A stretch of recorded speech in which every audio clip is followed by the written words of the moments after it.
Is your makeup making you look older?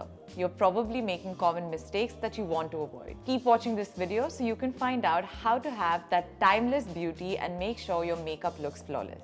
Mistake number 1 is using heavy foundation.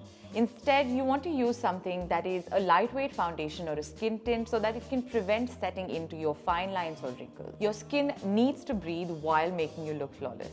Mistake number 2 is harsh contouring. Sometimes while contouring, we don't realize that we're accentuating features that we might actually want to downplay. So let's keep it subtle. You want to accentuate only certain features. You want to have a natural and blended look with your contour to have that youthful radiance.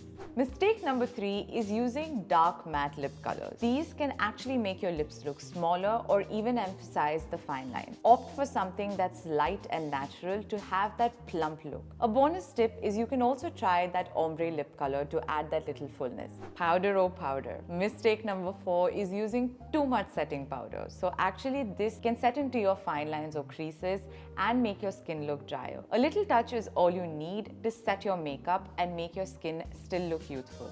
A bonus tip again is make sure that you dust off the powder on a brush, or if you're using a sponge, lightly rub it on your hands before you set it on your face. Never forget those brows. But the one mistake that we make with brows is either leaving them too thin or making them too dark. Remember to follow your natural eyebrow shape, fill them in to frame your face, and that's all you need for a youthful appearance. So there you have it, 5 common mistakes that could have made your makeup make you look older. Let me know which one resonated with you in the comments below. Keep watching Shrutisedit for more beauty wisdom, and don't forget to like, share and subscribe.